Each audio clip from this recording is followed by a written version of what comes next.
the primary healthcare level, going into communities, into homes, and providing the critical support that is so necessary to promote the best practices in health and wellness.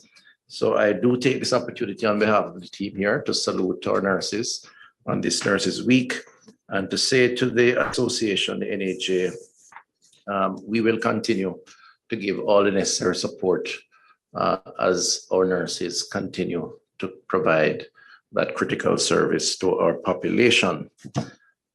Today we face a number of challenges as it relates to COVID, and in the normal approach to addressing those challenges, we report and provide the information that we have based on the work in the field and the data that is collected, the trends that are determined on based on the analysis of that data, and provide the appropriate levels of advice to the populace as we do to all other stakeholders. Our numbers, which will be presented on shortly, do suggest that we are moving in the wrong direction, and that is cause for concern. Our transmission rate is moving up, is increasing. Recent weeks have seen an uptick in the positivity rate. Up to yesterday, it was some 13.8%, with a 7-day average now at just under 10%, 9.8%. Now, from a benchmarking contextual level, you really want that rate to be 5% or less. The fact that it is moving up is a cause for concern. As it relates to a summary of the other areas, 259 or 33% of our 783 communities, as defined by Statin, have COVID-19 cases. So a third of our communities have the existing COVID cases based on our surveillance. And this links to dates of onset in the last 2 weeks. And hospitalization, unfortunately, is also suggesting or indicating an uptick. In the last 7 days, we have gone from 199 daily hospitalization to 251. Frankly speaking, being very direct, which we need to be, and transparent, this is not good for the country. And as it relates to COVID, this is not the direction that we want to head into. I know the Honorable Prime Minister spoke in the Parliament on Tuesday, and he's of course kept abreast of the daily numbers. He did indicate that there will be a review and an assessment based on the data that is provided. The subcommittee of cabinet will meet this weekend, Saturday, and I know we will engage in significant deliberations. And in keeping with our approach in the new week, I'm sure that we will inform the country as to where we are, what we think will happen going forward, and what decisions need to be taken to protect and to guide the population.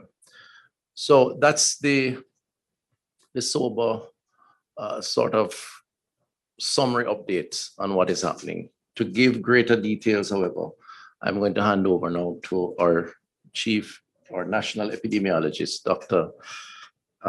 Webster Carr, who will go into the numbers that would have led to the summary that I've just given. Dr. Webster Carr. Thank you, Minister. So today's numbers show that we are now at 51,542 cases, of which 986 have been imported. We are at 1,167 deaths with a case fatality rate of 2.3%. The daily positivity is 13.8, as mentioned already by the Minister, with a 7-day average of 9.8%. When we review the age distribution, persons, as is usual or has been observed previously, persons 20 to 29, followed by persons 30 to 39, are the ones who have been confirmed, most confirmed to have COVID-19. However, when we look at the distribution related to deaths, it's the older persons who are dying from COVID. If we look at persons over 90, 20% of persons who have been confirmed to have COVID-19 have died, for persons over 90. So when we look at sex, most distribution, more females have been confirmed to have COVID-19 than males. But when we look at the deaths, more males have died, with a case fatality rate significantly higher on the next slide, significantly higher than the females. The next slide will show the distribution by the different risk factors and comorbidities. 75% of persons are 60 years and older. 6 out of 10 persons have cardiovascular disease, and 4 out of 10 have diabetes. 1 out of 10 have neurological impairment, and 10% have chronic kidney disease. The persons have stayed in hospital between 0 and 85 days. So they have died the same day of admission or up to 85 days after, with an average age of 7 days. 10 persons were dead on arrival. When we look at the next slide with the parish distribution, and we will focus on the last 2 weeks, parishes with the highest absolute numbers include KSA, St. Catherine, and Westmoreland. But when we look at the number of cases per population, then Hanover and Westmoreland have the highest rate, and significantly so. So we ask the question, why is this happening? We observe that Westmoreland and Hanover are testing a little bit more than they were in the past. However, there seems to be a genuine increase in cases, as the cases are not linked to other cases. So these are new cases coming up in the communities, and so there is an increase. On the ground, we are observing that persons are not following protocol. They're not wearing masks, not physically distant, being physically distant, and they're holding more events. They're holding more home events, especially funeral services are being held in the homes because they feel the churches are too strict. They are holding events in remote areas to avoid scrutiny. And so these are possible reasons. When we look at the deaths by parish, in 2020 and 2021, there has been increase in cases in 2021 over 2020. Next slide. When we look at the rates, the parishes with the highest rates includes St.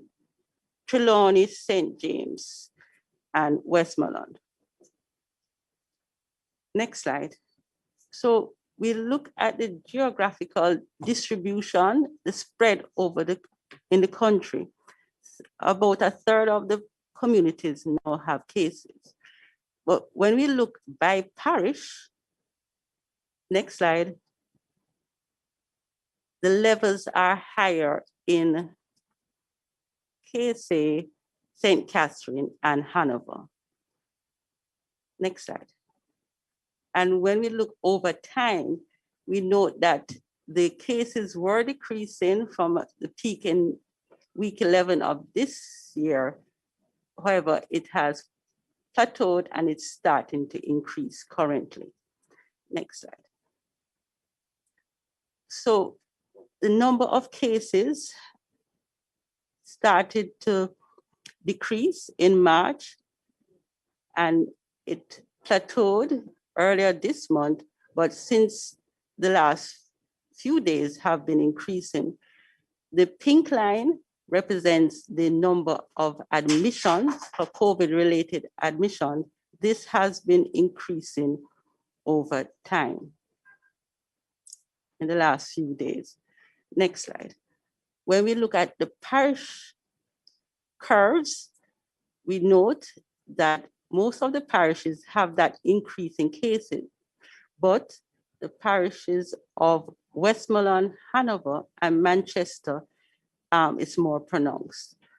The next slide shows the weekly distribution of cases. In week 10, week ending the 13th of March, we had the greatest number of cases, and then we slowly decreased and to plateau in week 26, which ended on July 3rd. Since then, there has been an increase in cases and an increase in the positivity rate or the transmission levels. Next slide. When we look at bed capacity, similar features are seen, and the number of beds occupied decreased, plateaued, and is now increasing. When we look at the next slide, which shows the different levels of bed occupancy, it is now moved into the high pressure level, which happened over the last 2 days. Next slide, please. When we look at the positivity rate, which gives some representation of transmission, over the last few days, the positivity rate has increased.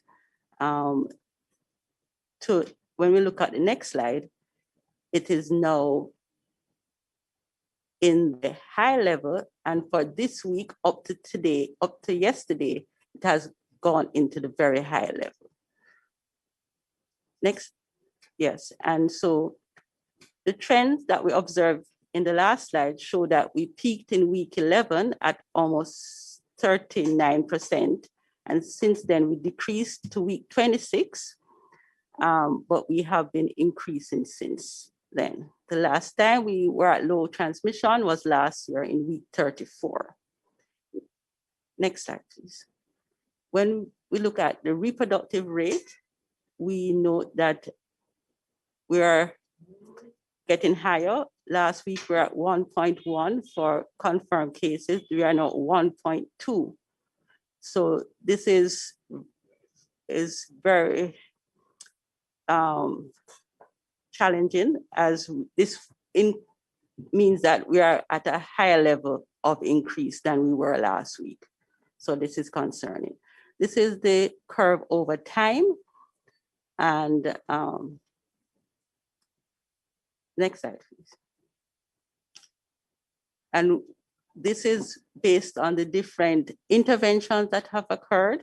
And since the relaxation, which started around June 3rd and was in the relaxation increased in around July 1, there has been, as you note on the curve, increase in the reproductive rate to where we are now at 1.2. And so the final slide is a summary of where we are for our main indicators. Our geographical spread level is medium. The bed occupancy is at high pressure. The positivity is at high transmission level. The reproductive rate is increasing. And when we see this is exponential increase in both cases and hospitalization, our vaccination level, where it is now, is too low to have an effect on transmission or a significant effect on transmission. So thank you very much. Thank you very much, Dr. Webster-Carr. So there you have it. This is the data. This is the science, and these are the facts. And there is no alternative to what was presented.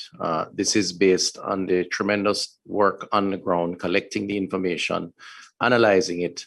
And indeed, we have a track record over the last 15 months or so to demonstrate that what the team present is based on those facts. So there is reason to be concerned.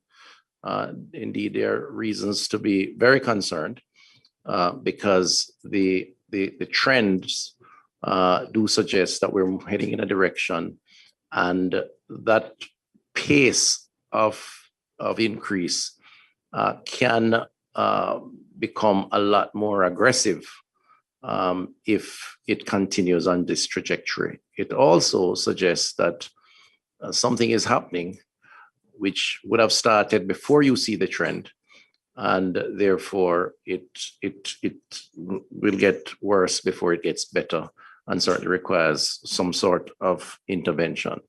We are preparing, however, and I'm going to ask the CMO to give her assessment of our preparation. We did say some time ago that there was the distinct possibility of a third wave. I don't know if you recall, this would have been 2-3 months ago. We did indicate that our role in public health as part of the government of the day was to prepare for that, to look at our systems, to look at our infrastructure, our people, and to, where necessary, make adjustments so we can give that information to the country. Now, clearly, we'd prefer not to have that, and we want to work to avoid that. But the realities are what they are, and the data does not lie, and that's why it's so important. I want to just say, though, because I've been monitoring some of the news on social media since this morning, that we do not have any evidence of the Delta variant being here from the tests that have been done. But these tests are ongoing. We send samples out every week. And while there's no confirmatory test, I am prepared to say that we should assume that the variant is here. And I'm prepared to say that because the probability of it being here is probably greater than it not being here based on the border access and the travel restriction removal, including coming from countries where the Delta variant is now the dominant variant, the UK being one.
Hi, good evening. Thank you, Minister. Good evening, everyone. I am just going to put up a few slides that are just going to just go over what's happening in the hospitals.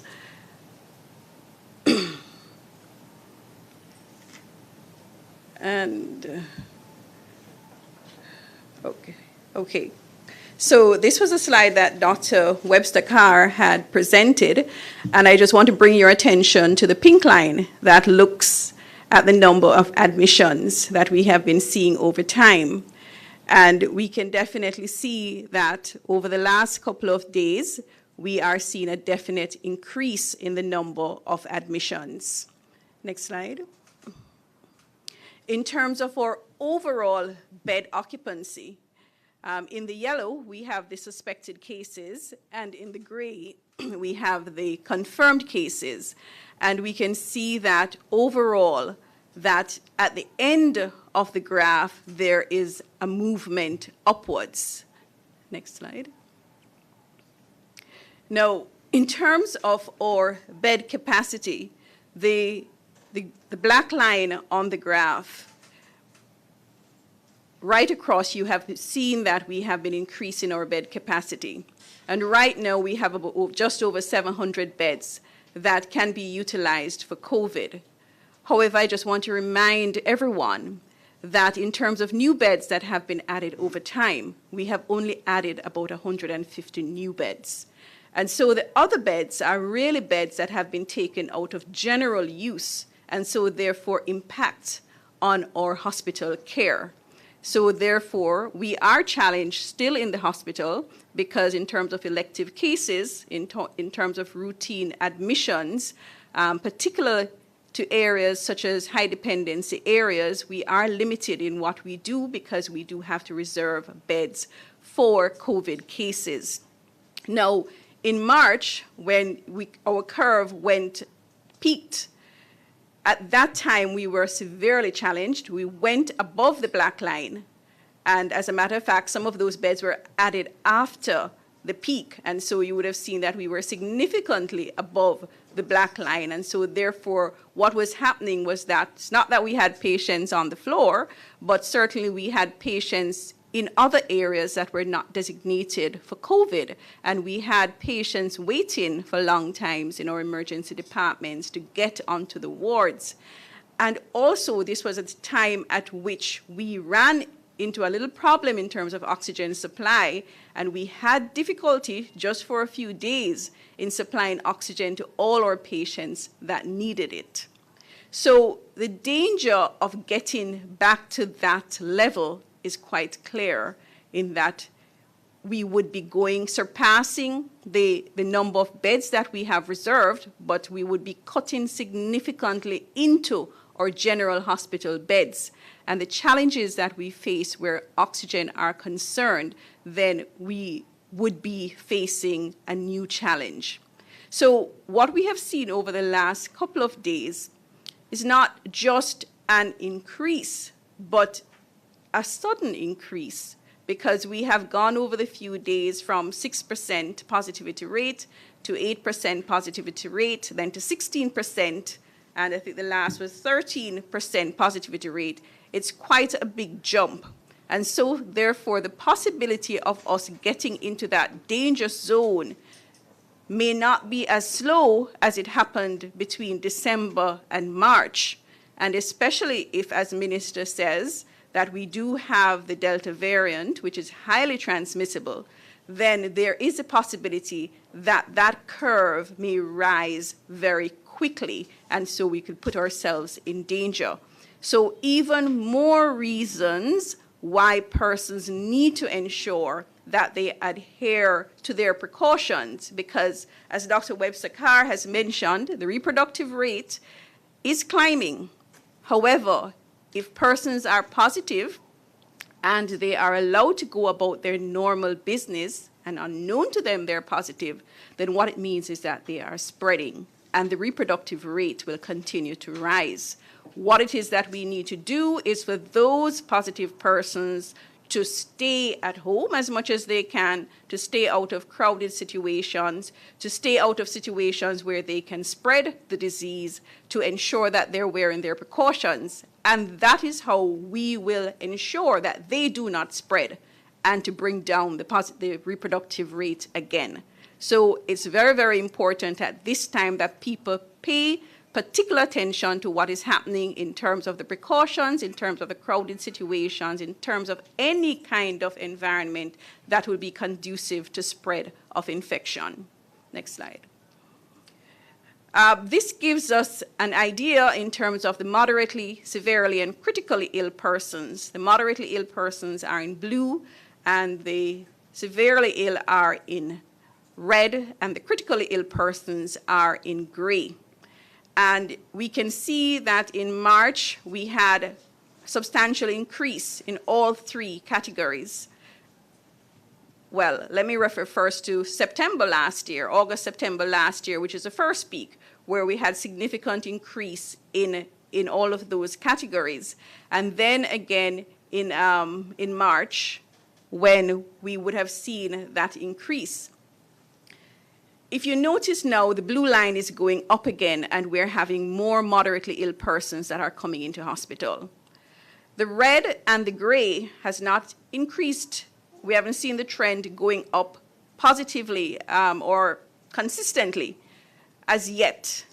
And what it is that we need to do to prevent that from happening is to ensure that our vulnerable population are vaccinated. Right now, we have a lot of persons who have received their first doses and still need to get their second doses, and especially those persons that are 60 years and over, that are the danger group, they need to ensure that they get vaccinated so that even if our hospitalizations go up, it would not pass moderately ill persons. And even if our numbers go up in terms of confirmed cases, then our overall hospitalizations should not, or we don't want it to increase significantly. Next slide. In terms of ventilators, the use of ventilators over time, this is what has been happening. You would have seen that we would have peaked in March, and we have been up and down between 2 to 4 persons on a ventilator over time, sometimes no persons at all. But certainly over the last couple of days, we would have been seeing an increase in the use of the ventilators, and we do see that there are more persons here that are on ventilators lately. Next slide. Next slide. And in terms of our use of high-flow nasal oxygen, and this is what is critical in terms of our use of oxygen overall, because the use of high-flow nasal oxygen keeps patients off the ventilators. However, it does utilize a significant amount of oxygen, and the increased use of oxygen is what it is that puts us in danger of not having enough oxygen. And again, we can see a gradual increase at this time. Next slide. So therefore, what are we doing in terms of preparing, in terms of making sure that we are ready? And we go back to our pandemic plan, where every couple of weeks we have to look back and see what it is that we need to do new in these strategic areas in terms of, one, planning and coordination. And at this time, starting now, and we've had some meetings this week with our team members to certainly sensitize them, to increase awareness, to ask them to look again at their preparedness activities within hospitals and within health centers, because many persons over the last couple of weeks, with the numbers have gone down, would have started to do back routine activities to start to prepare patients for elective admissions. Now may not be the time to move so powerfully ahead with those, because we are expecting a surge, and how high we go is really what our challenge is, but we do expect that the numbers are going to go up. So in terms of planning and coordination, all our health facilities should be in that mode now to be looking at what it is that they have prepared, looking at their supplies, and to make sure that they are ready. Well, main challenge in this area, of course, is our human resources, because we do know that we have challenges, especially where our nurses are concerned, and especially in activating those high dependency and critical care beds where you do require a high ratio of staff to patient. In terms of situation monitoring and assessment, we continue with our surveillance activities, and over the last couple of months, the country, I believe, can be confident in the information that we are putting out in terms of our numbers and the trends that we are able to show, and therefore to give some prediction of what is happening. Also, in terms of laboratory, we continue to utilize what the resources that we have in both antigen testing and PCR testing. And of course, we are looking at our supply levels. Prevention and containment is the biggest area that we have to focus on, and this is vaccination. And we will later on speak about what is to come in terms of vaccination. But again, to create the demand for the vaccine is important at this stage to ensure that all our vulnerable persons in particular are vaccinated. And of course, our healthcare workers, where it is that we have hesitancy within our healthcare worker group, we need to address that to get that level, that category of persons within the population fully vaccinated. In terms of our health system response, we are looking at the capacity in terms of our field hospitals. We're looking at provision of oxygen and additional ventilators. And of course, in terms of communication, in terms of being responsive, in guiding the public and in preparing the public to prevent any kind of panic, to instill confidence and public participation in what it is that we're doing. So to move on to the specifics in terms of some of these areas, in terms of the COVID-19 beds, we would have demonstrated that we had 716 beds that were reserved for COVID care. And for those beds, some of them would have reverted over time. At this time, we are probably looking maybe at, in May, we had about a 60% bed occupancy, and now we're looking at about a 30% bed occupancy of those COVID beds. And we are asking our facilities now to look again at the full utilization, preparing for full utilization of those beds. In terms of our field hospitals, we have 3 field hospital spaces that have been prepared that are being utilized. The occupancy rates are low at this time, but of course with a surge we expect that they will go up. So at Spanish Town we have a 40-bed field hospital, at Falmouth and St. Joseph's.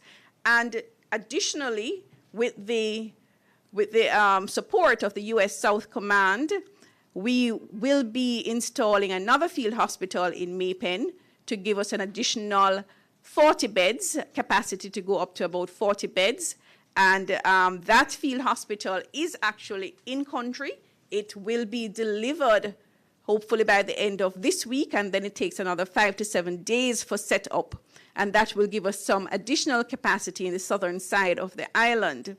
We also have a loan arrangement for 2 additional field hospitals that are in country through an arrangement with a private entity and the National Health Fund. And those 2 units are in country, and our instructions are that if the trend continues to go up, we will move immediately to utilize these. So in terms of the additional beds to be created, that is where we are looking at in terms of the immediate things that are being done and those that are shortly to be put in place. In terms of our general occupancy, generally speaking, we have just over 5,000 hospital beds in country. And in May, we were at about 60% general occupancy. Now, our general occupancy is going up a bit as what happens at this time of the year, approaching the end of the year, the general occupancy tends to go up. And in some hospitals, we are now seeing that our general occupancy is going above that 85% alert level. So we have to be careful where this is concerned. The general bed occupancy is rising and is expected to rise coming on to the latter months of the year. However, in the face of a surge, what will happen is that we will employ emergency measures in terms of discharging of patients and the admissions of only patients that need to be in hospital for some emergency care so that we will have beds that we can use. In terms of our ICU high dependency beds, we have brought in additional capacity in terms of ventilators over the last 15 months. We have 12 dedicated ICU beds and 19 dedicated HDU beds for COVID care. We do, however, have increased to 108 ventilators in country. And it's important to know that while it is that we do have that capacity, the utilization of these beds is really very highly dependent on staffing. Critical care is not just about having a ventilator or having the necessary pieces of equipment. The critical part of the care is the monitoring that needs to take place, and our nurses and critical care physicians are needed, and we are short in this area. So another plead to persons that vulnerable populations need to be protected. Persons over 60, if you become infected, you have a high chance of getting a severe illness, and we want to keep you out of hospital because despite our efforts to increase our capacity, we still have limitations, and so we need to keep those numbers down. In terms of oxygen use, we would have seen significant usage of oxygen in August, September at our first peak last year. And then in March, April this year, we almost doubled the amount that we were using, which was significantly over our normal and routine use pre-COVID. Since then, we have in fact put in, procured through the suppliers, increased capacity in terms of the oxygen cylinders with initially at first 200 more cylinders and then 800 more cylinders were made available, and there has been increased capacity put in place to produce oxygen at the plants. So we have actually, the suppliers have demonstrated to us that they have the capacity to produce and supply to us over the peak level of utilization that we had in March, April. Again, and a little bit over, but again, words of caution because we really don't want to get to that level again because consistency of supply is something that we will face even though we have increased significantly our capacity. In terms of contact tracing, I just want to reassure everybody that we continue to do our contact tracing, but our staff is really divided between the vaccination program and the contact tracing. And, you know, the difficulty sometimes in getting the cooperation of the public is evident when it is that we have persons that are not reporting their contacts, and then when the contacts are reported, they're not coming out for testing. So everybody needs to speak to somebody for them to be sensitized and aware that everybody has to play their part. Everybody has to be a surveillance officer. Everybody has to be a Ministry of Health officer if it is that we want to keep our numbers down and keep our country safe. And I think that's, in terms of the human resources capacity, this is where we have our challenges, as we would have mentioned. And one of the challenges that we do face is the vaccination take-up in our healthcare workers. And at this time, I want to just encourage all our healthcare workers who have not been vaccinated that they need to ensure that they are vaccinated, because we have to keep the health system up in order for us to be able to respond appropriately. In terms of our supplies of personal protective equipment, we are receiving steady supplies, and now what we have done, as we did in December, because with the efforts that we made in December to get in buffer stocks into the regional health authorities, you would have recognized that March, April, when we had that severe increase in the number of cases, we did not have problems in terms of personal protective equipment. And again, we are doing this. We are contacting again our donor sources, and we have supplies that are coming in that we are directing straight to the regions in order to build their buffer stock so that they're able to respond. In terms of testing capacity, we have also reached out to our suppliers. We have adequate supplies in stock at this time for both PCR testing and antigen testing, and PCR testing using both the COBAS and the open method of testing. So we have enough stocks in place, and we have reached out to our suppliers. Up to today, we have been speaking with them, and we have on order to come in additional stocks to ensure that we are prepared in case we are responding to a surge. That's my last slide. Thank you, Minister. Thank you very much, CMO. So there you have it, an update on the preparedness of our hospital infrastructure, including personnel. Remember now, this is to some extent to reassure the public that we are alert and always prepared to respond.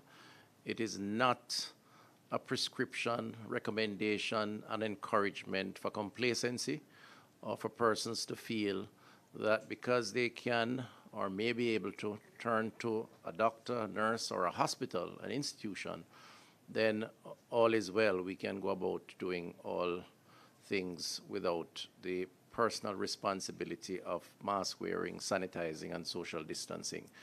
This is a worst case scenario to want to report to a medical facility. The best case scenario, clearly, is that we avoid putting ourselves at risk. And I just want to repeat that because that is so important so to avoid further contamination of the virus. To reinforce some of what was said earlier by Dr. Bisesa Mackenzie, we invited two of our SMOs, senior medical officers.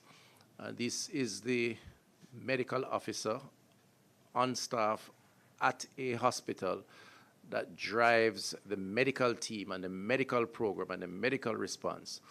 And they are referred to as SMOs as opposed to CMO, who is the chief of all of those SMOs. We have with us Dr. Baker from the National Chest Hospital. Is she on? Stephen? Okay. And we're just going to give her a minute or two just to ask what's happening and how does a hospital prepare for this kind of eventuality. Dr. Baker? Good evening, Minister. Good evening, CMO and other members of the head table, and thank you for inviting me to join. Okay, so just thank you for joining. Just quickly, what's the current status at the National Chest Hospital, and how do you manage both in your present challenge, but also in anticipation of maybe a greater set of challenges? So we have used the period after the second wave to really look at our facilities, both infrastructure and human resources, because as was said before, even though we prayed and hoped that we would not go along that path, we were told and even looking on to expect that we may jolly well be facing a third wave. So we used the reduction in the number of cases after the second wave to sort of refurbish one of our wards, making it a bit more hospitable for potential patients that may require admissions. Currently, we have 42 beds available for the management of patients who require admission, with the capacity to increase that number to 63 if required. We have used the opportunity to ensure that the majority of our beds have what we call piped oxygen, and we ramped up our oxygen capacity as well. So when we have piped oxygen, oxygen delivery is more stable versus using cylinders. This is not to say that we won't need cylinders, but hopefully we won't be as dependent on it as before. We, as CMO mentioned, PPEs were never an issue during the last wave. We're using the time to check our accounts and make sure again that we have sufficient in stock, but this was never an issue for us. And we're using this period as well to look at our monitoring equipment. We have already spoken to our administrator and have our biotechnology team in. So these monitors were used quite heavily during the last wave, so we need to make sure that they are ready for the third wave. In terms of human resources, we have sufficient staff at the moment to manage the number of patients that we have. And if it is that we do see the wave, what we have in place is a repository of persons from whom we can call, to come in if needed to supplement the staff. And this would include doctors, nurses. We lost some nurses in terms of nurses who resigned or went away to study. But as occurred with the last wave, nurses who had gone off to study returned to the hospital when the demand was needed, as well as we are preparing to recruit other nurses. So yes, this is not the direction that we would like to be going in, but it is a reality. We pray that we don't have a severe wave. We have noticed the numbers going up during the latter part of last week and as well as this week, and therefore we are preparing by putting things in place and having resensitization for staff members as is required. Thank you very much, Dr. Baker. Thank you for your work. Thank you and your team. And just a little synopsis there for the benefit of the listening public, that the health system is always willing to do what is necessary despite limitations. Not an encouragement to get sick, but hopefully a reassurance that we are always prepared for any eventuality. The other SMO we have online is Dr. Harvey, who hails from the West, Cornwall Regional Hospital, a champion in that side of the country, working despite challenges there. Dr. Harvey, are you on? Dr. Harvey? No? Get on. Okay. Good evening. I was just being unmuted. Sorry about that. Thank you very much. Good evening, Ms. Honorable Minister and members of the panel, and to the press in general and the wider Jamaica. We have been preparing here in Montego Bay since March, since early January 2020. And as Dr. Baker said, we have anticipated that there may be a third wave. As you had just alluded to the fact that we have challenges at Cornwall in particular, we had repurposed our temporary areas. Now, what happened was that since the last breakout in February, March, we have had the addition of, as Dr. Baker had in National Chest, additional piped areas. We have received some donations of high flow oxygen nasal cannulae, as well as the addition of an 8 or a 9-bedded area, which is more purpose-built than using the temporary area, which we had repurposed early last year.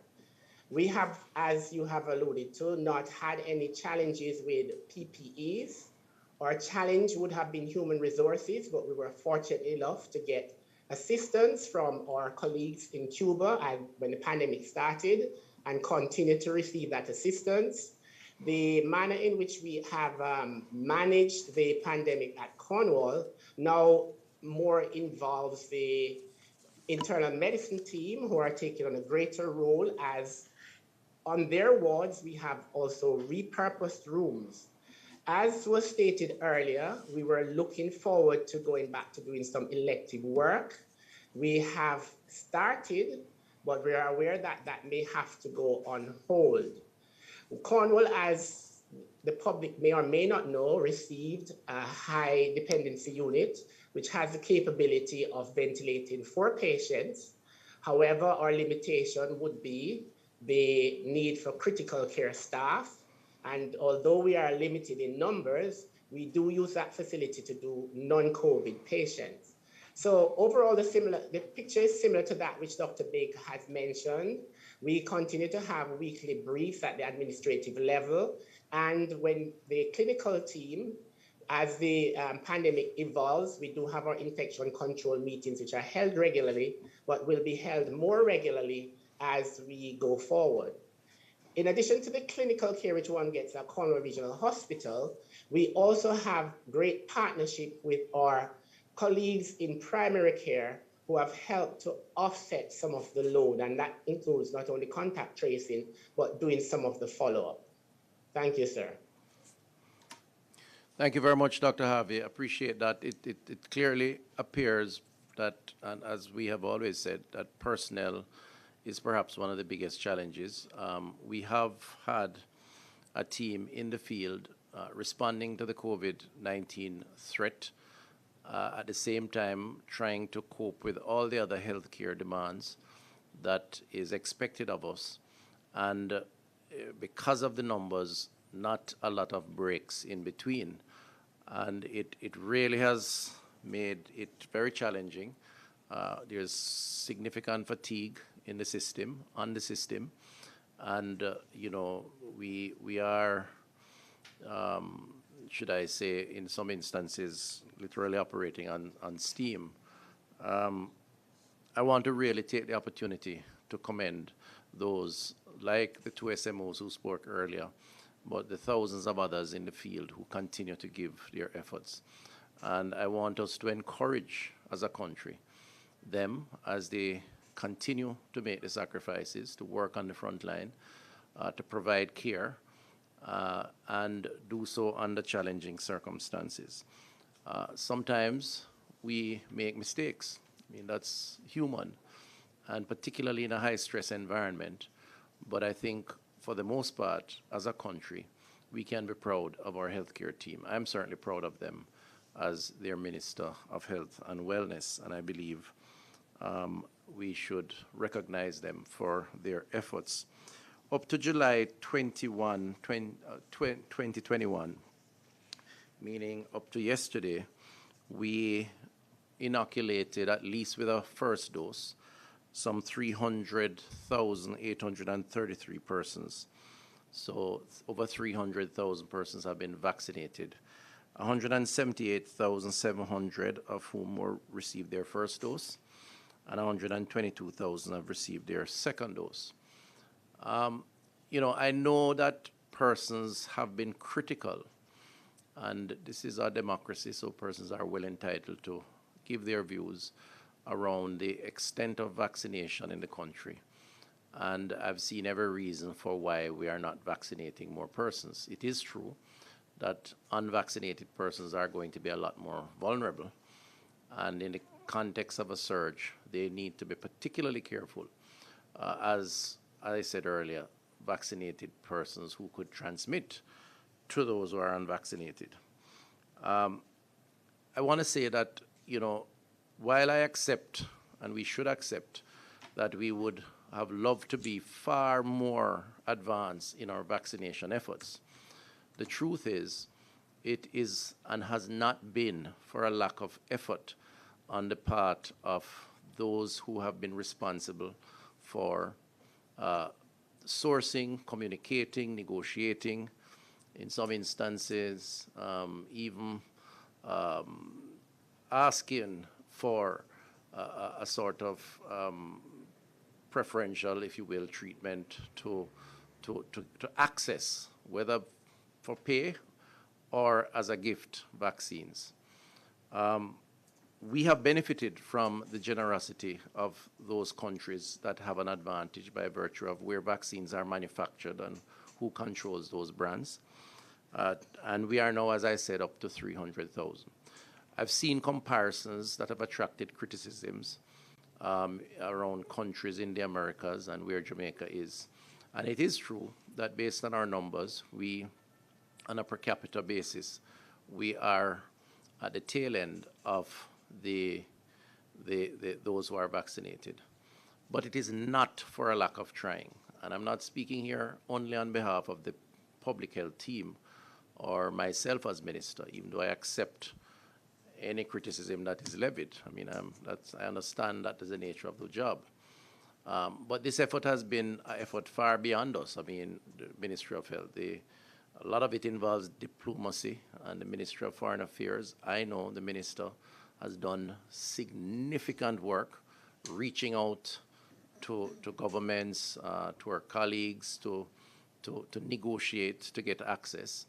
The Prime Minister and others, even in the private sector, Mr. Mitchell at the NHF and so on.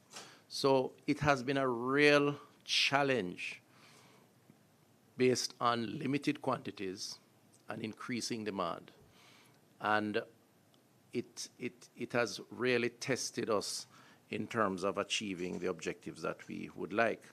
Having said that, some of those comparisons too don't offer a lot of value, frankly speaking, to the discourse and to the response to the threat that we face. I mean, for starters, we're compared with countries that have populations that are far less than ours. Some of them are territories of more developed countries, so they benefit from those relationships. And, a country with a population of 20,000 or 30,000, it's not difficult to access half of the numbers of vaccines. A 3 million population has a little more difficulty, even though I do agree that the per capita comparison could be viewed as a comparison of the risk mitigation measure and the response. But there are other circumstances. This is not an excuse. We continue to work diligently and will continue to work consistently to get vaccines. But I want the country to recognize, too, that what has driven the approach to vaccines has been to ensure that when we introduce a vaccine to the population, in keeping with our immunization policy, which we have a very strong history in, it is, from our perspective, safe and offers the protection to the population and at very minimal, if any, risk to that very population. And so sometimes we are criticized, why didn't we accept this vaccine or that vaccine? Clearly, government can change policy, but the government is always mindful of the need to keep in place a policy that would introduce or provide vaccines that are safe. So the approval process, the clinical trials, these are all things that we look at, and we look at them in collaboration with our multilateral partners, the WHO, PAHO, and others, and that has driven the approach to the vaccines that we reach out and attempt to get. I just want to say that we are very hopeful that vaccines or additional supplies will arrive and arrive soon. You would have seen in the media space discussions.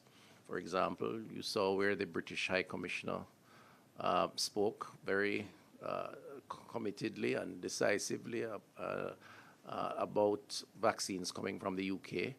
And soon, those conversations are continuing, and we anticipate in the week to come that we will be able to give some more specifics around dates and quantities and so on. And so we do expect in the new week those arrangements to be concretized. I don't want to give specifics, but he spoke to it, so I'm agreeing that those discussions are taking place and we should hear something, and those quantities will be fairly substantial. The African platform providing the Johnson & Johnson, which we have paid on, so this is a purchase, we continue to have those conversations, and we believe that in the new week we will have some specifics, again, including dates, which we will provide to the populace. I don't want to say anything until I have those dates. Indeed, I am most comfortable when the vaccine is loaded on the plane and it is in flight, because we've been down that road and we have seen so much uncertainties that I prefer that. But I'm encouraged that that is certainly in train. And then there are other areas of discussion, including COVAX. Now, just to remind ourselves that we did say months ago that August, late July, August, would have been when we see the sort of opening up of vaccine supplies. And we're still on that track. We're still on that track, or trajectory. June was a challenging month, and we did say it would have been a challenging month. So for those who may not recall and are critical, I ask them to be patient and just recall that we did indicate that we had to go through this period. For those who are waiting, I would like to say the wait will not be much longer, and the policy that is likely to be pronounced on as it relates to vaccines once those shipments come in will be to open up the vaccination program to all who qualify. So there'll be no restrictions on age cohorts. So anyone, in this instance over 18, who can access. The policy will also support an approach, a plan, which we're working on, that will see us going into communities, greater outreach, using mobile units. In other words, taking the vaccines to the communities as opposed to just doing the blitz in the traditional form of having locations where we bring people to those locations. The health centers are going to play a more active and continuous role so persons can visit. And we do intend to engage our stakeholder partners, including the private sector, to be a part of the process. All of that is being worked on in anticipation of larger quantities of vaccines and the opening up to all of those populations that qualify. We are targeting or attempting to inoculate, assuming the arrivals of those quantities, between 800,000 and 900,000 persons by the end of September. The vaccines that are being planned for would allow for that. It is going to be a function of the logistics and the management on the ground of that process and the willingness of Jamaicans to come out and to benefit or take the vaccines. And so we want to use this opportunity to encourage the population to be patient. The wait is not going to be much longer, and to participate in the process when that process is announced, and for other stakeholders to come on board and let us work as part of the effective response to the pandemic challenge. All right, so I think I have exhausted the advisories on vaccines. I've abandoned the script because I feel so strongly about this issue of vaccines. And I just want to close and open the floor for questioning by saying that please remember the protocols that you must and should observe, irrespective of whether you're vaccinated or not. For the vaccinated, please remember you can still carry the virus, pick up the virus, and be affected by the virus. And for those who are not, please hold strain, protect yourself. The vaccines are on their way, and we will give better particulars in the new week. And from there, a program to inoculate or to vaccinate. Thanks to those who presented, the CMO and our chief epidemiologist. And the floor is now open to you, Stephen, for questions. Thank you. Or, sorry, Petre. We had a bit of a glitch with our Zoom earlier, and so we just want to apologize to our media partners. That said, it is now time for the questions, and the first question this evening goes to Janet Silvera of The Gleaner.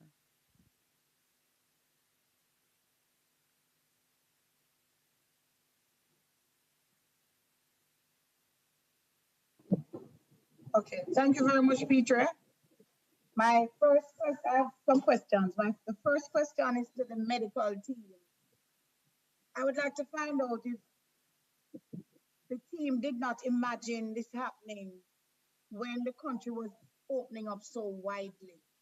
And if you did, what type of recommendations did you give to the government? I'm not sure if the minister was saying that private doctors will also be part of the vaccine process, administering the vaccine. I'd like to find out if that will be the case. And the third question is, could what is happening now affect the major dream weekend that will be staged in Negril?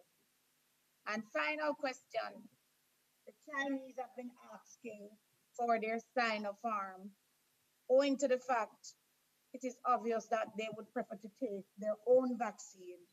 Has the government considered this as yet? Thank you.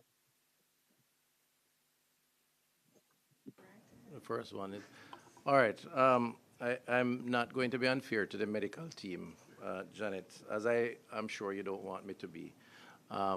The technocrats in the ministry do not make policy decisions.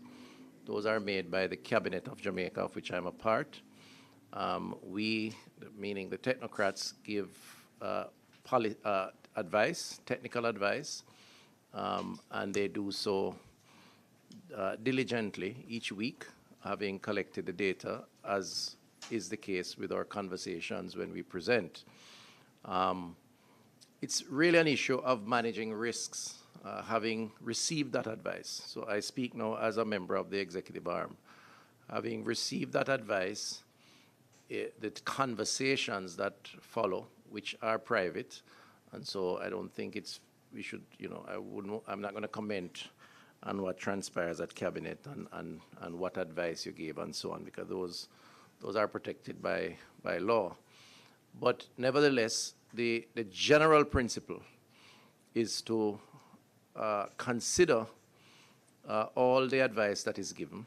And remember, no, it's not just clinical advice. There is advice representing all stakeholders, captured under the concept of balancing lives and livelihood.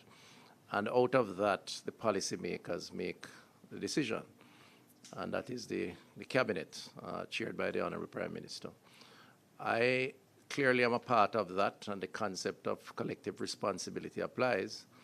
And what I said, post those announcements and decisions around relaxation, as did the Prime Minister, is that one, there are risks associated with the decisions.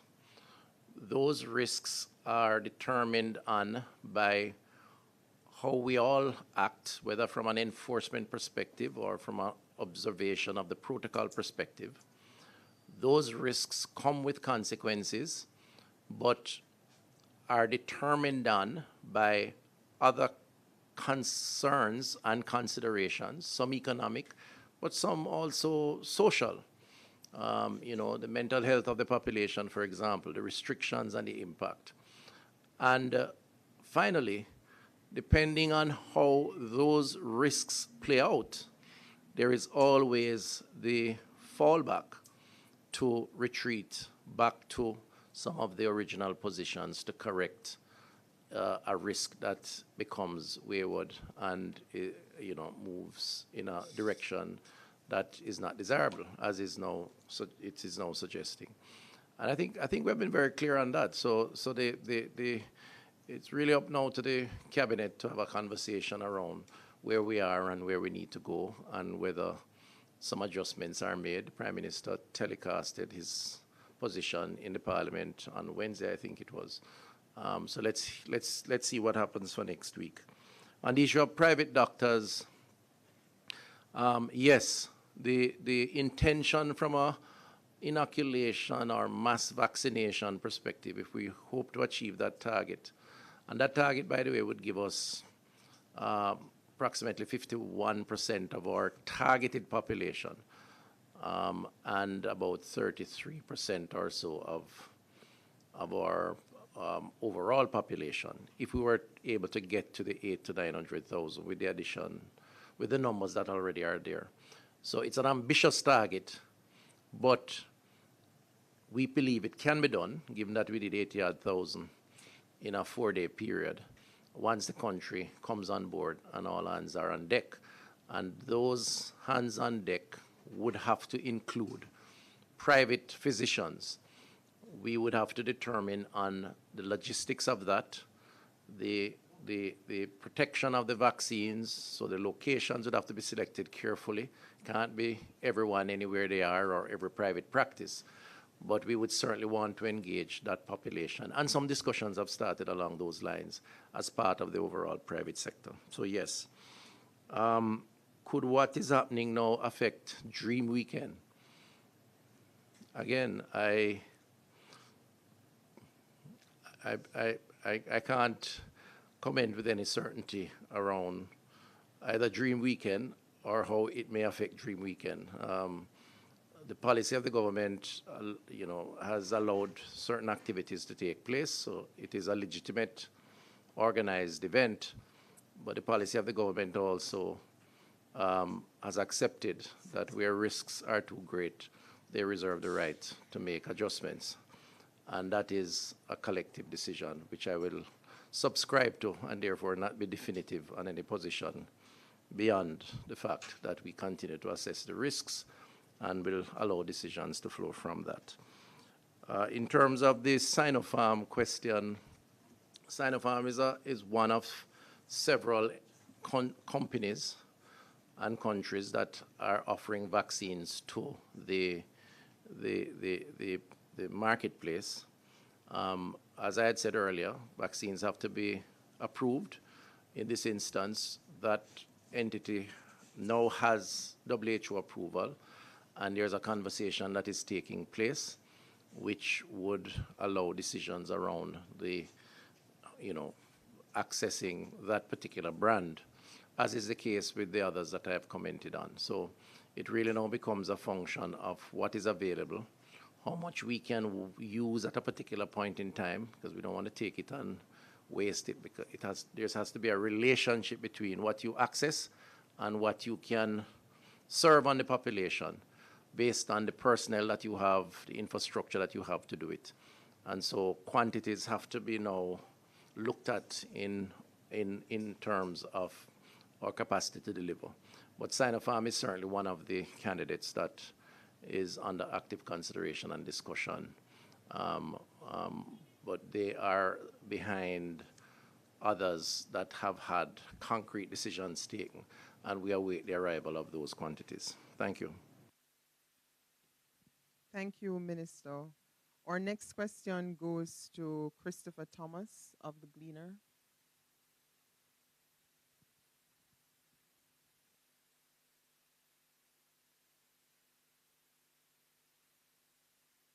Yes, good evening, Minister and your team. Are you all hearing me? We are, please. Yes, go ahead. Okay.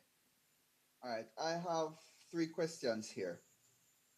First question, Dr. Bissesa McKenzie earlier briefly made mention as it relates to the possibility of discharging of patients from the hospitals. I want to ask specifically on the matter of social patients, as we call them, those patients that are just at hospitals taking up bed spaces and making use of the facilities, even though they don't have to be there. And this is a special problem right now with the need for bed spaces in this COVID period. What is being done at this time to address that, to make sure that they are actually, when you say that they can be discharged, that they actually are discharged? That's the first question. My next question is, in light of the expected wave of COVID that is coming up, how is this likely to impact any guidelines, any COVID guidelines that may be needed for the upcoming school year to come in September? And are those discussions being held or going to be held between the Health Ministry and the Ministry of Education? And my third and final question has to do with what was published today, where you, Minister, you basically floated out the idea of possible mandatory vaccination. But if such a thing should happen, would that not be, as some persons might suppose it to be, an infringement of their right to choose whether or not they actually want to take it, especially those who may be concerned about any what they may see as health risks associated with vaccination in general and COVID vaccination in particular? That's it. All right, I'm going to ask the permanent secretary to speak firstly to the social cases, because I know he has been dealing with it in some ways. Thank you very much, Minister. So social cases continue to be an issue that we grapple with in the health system. In the beginning of January, when we saw that we needed to to free up more bed space, we had collaborated with the Ministry of Local Government and Rural Development to ensure that some of our social cases that were in hospital for, in some cases, up to 7 years, that we could find space for them in the infirmary and to declare some of them what do you call it now? Blank. Poor. There's a particular legal term that is missing me now. So we had moved of the 357 social cases that we had in hospital across the island in January. We had moved some 200 cases out of hospital. Since that scenario, we have approximately another 100 or odd that have come onto our role as social cases in hospital. Social cases are defined as any patient that is discharged from hospital but have not been received by their family or have been collected and returned to homes. And so we continue to grapple with this issue of social cases in hospital, and we continue to collaborate with the Ministry of Local Government and Rural Development. However, they too have their issues where they are no longer have infirmary beds to accommodate social cases in hospital, and we are unable to locate and we're unable to identify the families. Now, the ministry will be engaging in a legal process around social cases and the fact that we have to pursue the families through the legal channels and to ensure that they are required to take responsibility, especially for the elderly, that we find most of our cases being persons who are infirmed or bedridden and elderly, and they need to have the legal process followed. Thank you. Let me just quickly comment on that with a little more directness, if you will, because it is something that I've spoken to publicly a few years back, and had committed to doing something about it by engaging the legal process to test in the courts the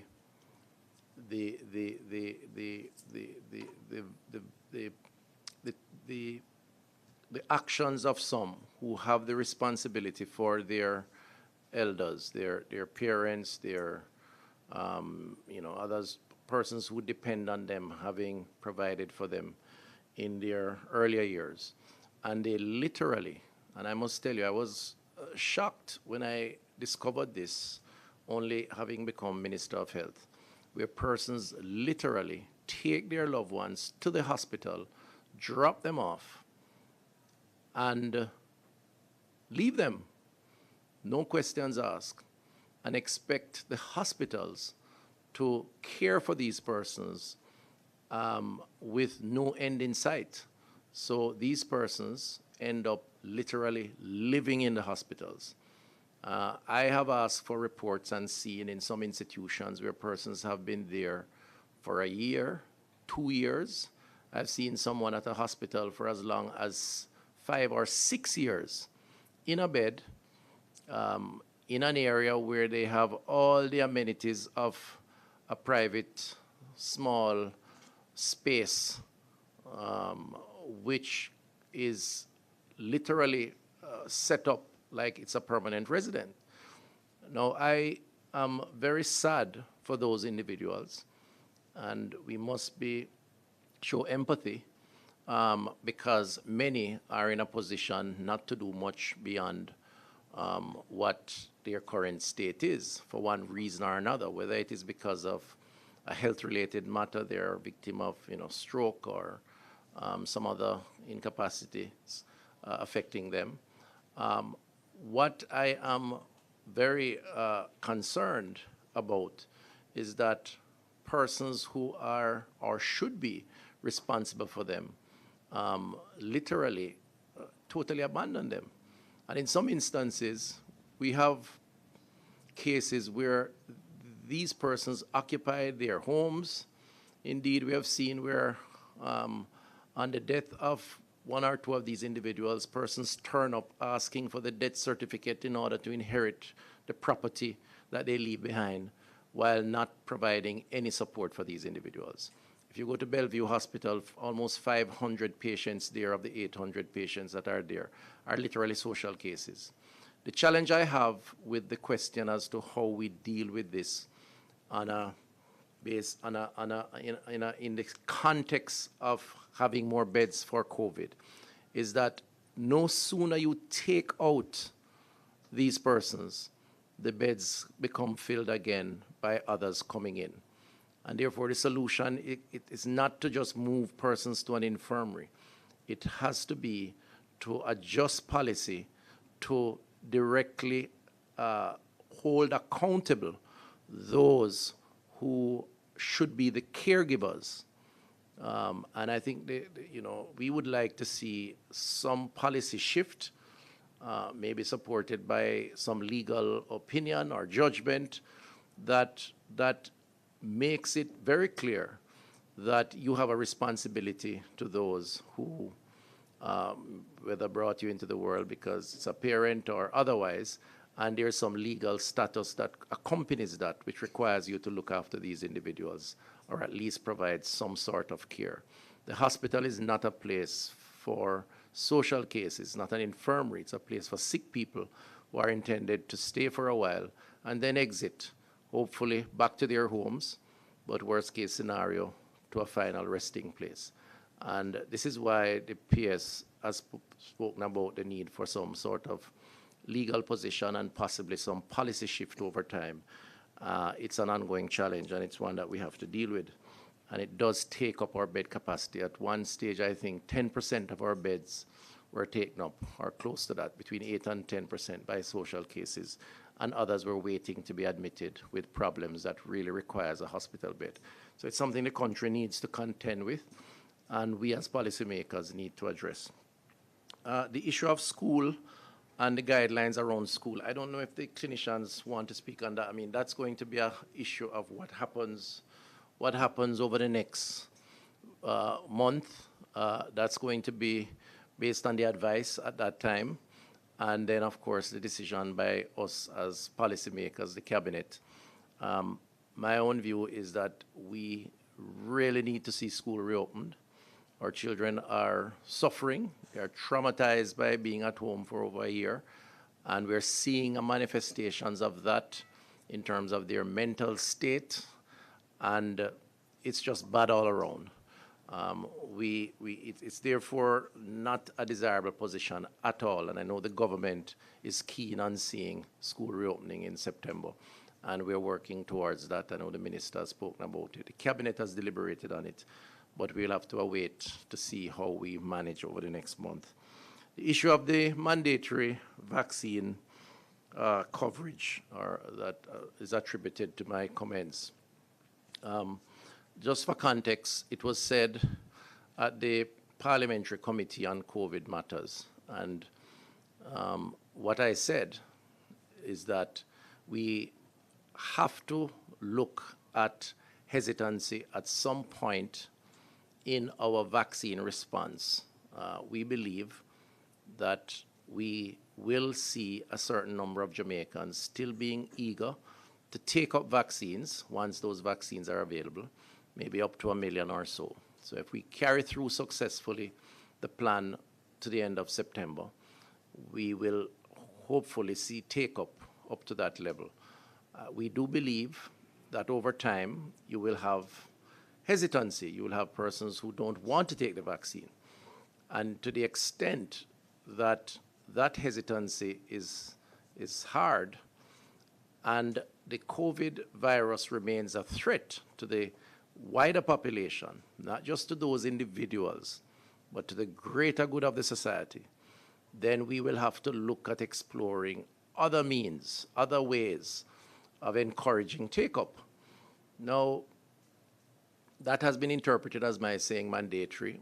What I believe I said was that in other jurisdictions, and we continue to look at those jurisdictions, we have seen where policies have shifted towards encouraging and in some cases legislating or policy around take-up. So access, for example, to buildings or to particular spaces. Indeed, we have seen where governments have said government workers, for them to work in the public space, must be vaccinated. A few countries have done that.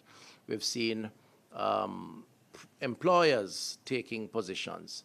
Now, I know there are different views on this, but the reality is that we operate now in this society where to go to public schools, you have to take a number of vaccines. The MMR vaccine and others, the clinicians can comment on it. Unless you take those vaccines, you're not allowed in the public school system. So I'm not suggesting an alien concept, and I'm not suggesting that this may be the way we go as it relates to COVID. What I am saying is that there is a point at which, if take-up becomes an issue, we have to explore additional policy measures. And there are extreme positions that some countries are taking. There may be other more moderate positions, but it's going to be a function, I think, of what happens and how much the threat is a threat on all of us as the citizens of the country. Thank you. Thank you, PS. Thank you, Minister. Our next question goes to Jamaica Social.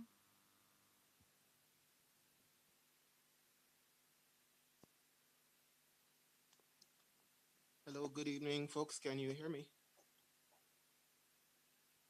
We can. Please go ahead. Yes, you can. Okay. Minister, the nation recently noticed that doctors and medical personnel being disgruntled about a number of things, including the fact that they did not support the or extensive opening up of the nation on the first of the month. Now they are looking literally at another wave that they'll have to deal with. The same personnel who were clearly disgruntled and annoyed by the fact that they feel decisions are being made and not really taking into consideration the stresses that they're already under, and that will, eventually would impact them.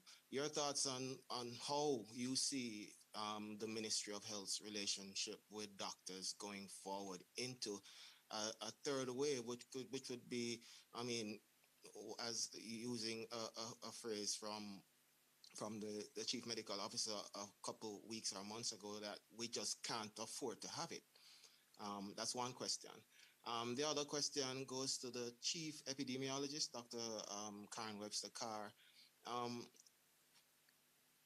It was declared, I believe, by the Prime Minister or the Minister of Health in around March, somewhere there, that almost 40% of the population have already had COVID-19 or come in contact with the virus. Your thoughts on at what point would we with so many people being infected already, wouldn't we be closer now going through the last wave above 50% or more? And what impact will that have on the whole concept of herd immunity and really the how bad a third wave would be?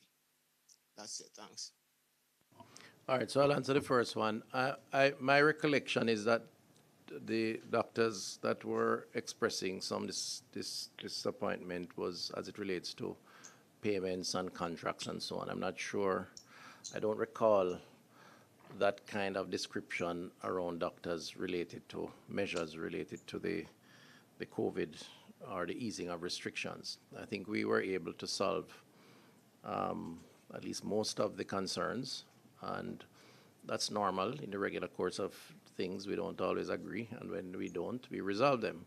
And I think we did so in a responsible way and swiftly. So I commend the team for that, and I appreciate the doctors for coming to the table and agreeing to a resolution, even though they didn't get everything that they asked for. But that raises a bigger point, the principle being that even in cases where you may not agree with all that is being done or said, it doesn't provide sufficient justification to abandon your post or indeed your mandate or indeed your oath, which is to save lives and to provide protection. And I think that to the populace, of course, health protection.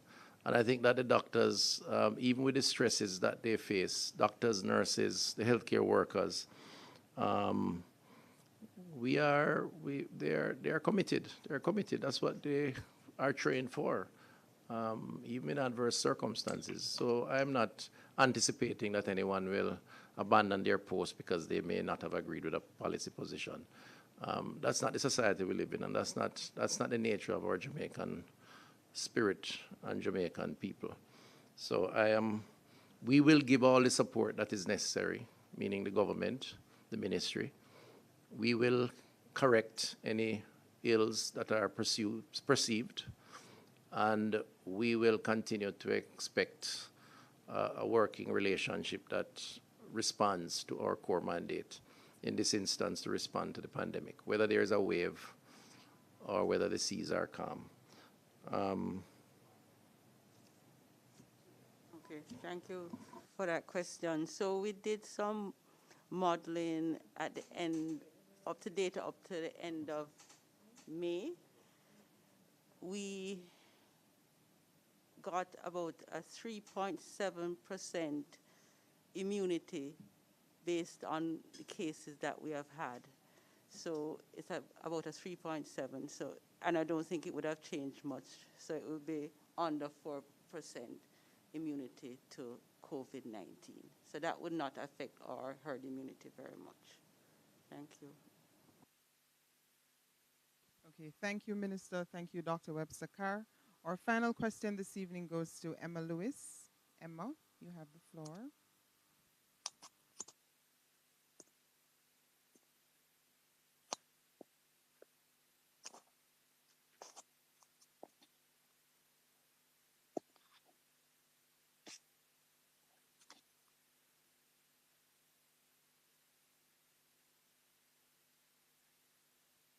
Emma, are you there?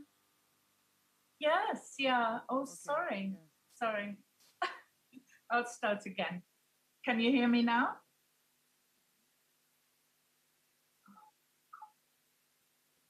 Go ahead, Emma. Yes, I've unmuted. Can you hear me?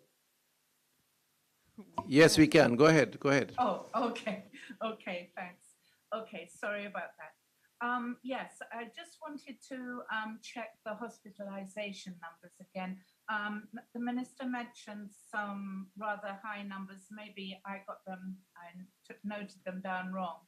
But how much from what number to what number have hospitalizations increased in the past week? I had 122 were the numbers from yesterday, but I think I heard you say a much greater number, but perhaps I got it wrong. The other part of my question is, you mentioned the commitment of healthcare workers and so on, but why aren't they all getting vaccinated? I don't, in particular the nurses. Do you have any comment on that? If they're not getting vaccinated, why not? Thank you. Dr. Webster, you want to respond, or Dr. or CMO? Right. Thank you, Emma, for the question. You're looking at two different reporting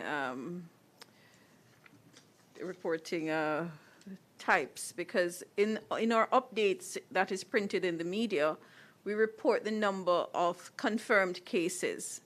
In our presentations, though, we talk about bed occupancy, and bed occupancy includes those cases that are suspected cases as well as the confirmed cases. So we would have seen that our overall bed occupancy for COVID-related cases would have increased to just above 250, which we haven't been there for a while. I think we probably started out a few days, maybe 7 days ago, at about 200, and we have climbed up to about 250. I might not be too exact on the numbers, but that is confirmed and suspected cases that speaks to bed occupancy, while what is reported daily are confirmed cases that are hospitalized, where you would see that that has varied between, it was under 100 consistently for a while, and now we're seeing it going above 100 to about 122. Thank you, Minister Kantisi. But if you could allow us, Minister, Debian Wright, please go ahead.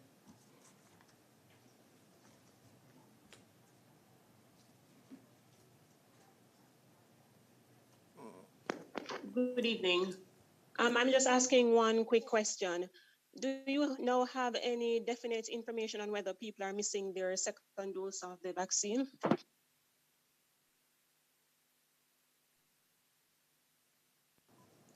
I understand. Dr. Ennis is online, or head of family medicine, who is responsible for the vaccine program. Is she on? Dr. Ennis, you heard that question? You want to respond, please?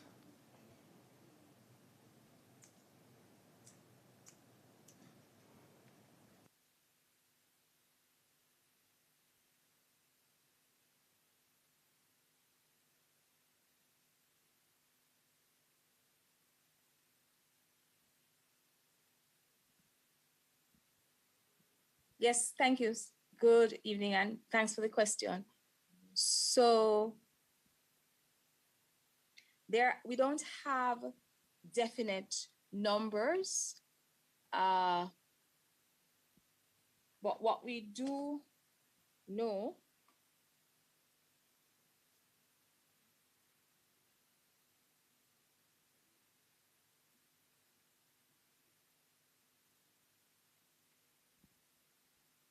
Dr. Ennis, you may have muted yourself.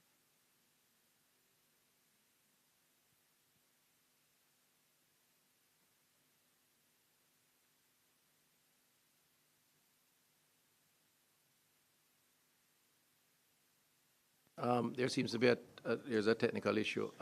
We don't have the numbers, but what I do know is that there are some persons who have exceeded the 3 months, and the experts have said that you can go up to 4. I think I saw Professor Figueroa recently discussing that issue. So that's one issue. We are still administering second doses despite the slowing down of the process. So persons can still contact us. One of the challenges that we face, I am being told, is that there are a percentage of first doses who have indicated that they don't intend to take the second dose. So it's not just an issue of availability of vaccines, because we still are providing second doses, despite the limited quantities, which is why we're not giving to anybody else. but there is a percentage of the population, for one reason or another, who are not inclined to take the second dose. I want to use the opportunity to encourage them that it is very important in terms of their full protection, and there is an approach to try to reach out to those persons. Is she back on? Dr. Ennis, you want to just quickly? Yes, Minister. So it's a very small percentage of persons that have actually indicated that they are, not interested in taking the second dose. They have really, when spoken to by the health team, pretty much say that they want to wait a little bit. So because of that, we now have persons that are in week 14 going into week 15 of not being inoculated. Be reminded that the recommendation remains that as soon after you've passed the 12th week, then you should be vaccinated. So we continue to engage those persons who have certainly indicated to us that they are unwilling, and we are tracking all the persons who are in excess of the 12th week, and we are making direct contact with them through the health departments and inviting them to come in for their second shot. All right. Thank you, Dr. Ennis. That is all the time we have for questions this evening. Minister, back over to you. Okay, thank you very much, Petre. Thank you to you and your team, and to the technical team who are here, and to my colleagues on either side for their role today. We've had a fairly extended COVID conversation this evening because there's a lot to talk about. And I want to just thank those who participated, those who will help us to get the word out to the population. The news is not as sanguine as we would like it to be, not as encouraging. It's concerning because of the increase in numbers in a number of the key categories: positivity, reproductive hospitalization, trending up. And the Honorable Prime Minister did say that we will have a discussion around that next week, having had a cabinet COVID subcommittee meeting on Saturday, which we will, I'll certainly be there and the team to provide advice. So next week, the country will be updated further on that. But in the meantime, we encourage persons to respect and to follow the protocols. Those who are vaccinated, you can still get the virus and can transmit it to those who are not, which makes them more vulnerable than you. And you can also be affected negatively, illness and even death in some cases, even though you have had your dose. So it's so important that all of us play our role in terms of doing what is necessary. On the vaccine front, we continue to be encouraged for additional supplies and believe that we can give better particulars in the new week.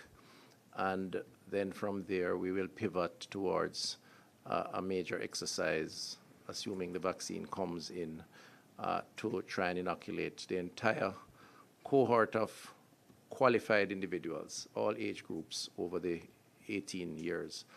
And there is a fairly elaborate plan to get that going.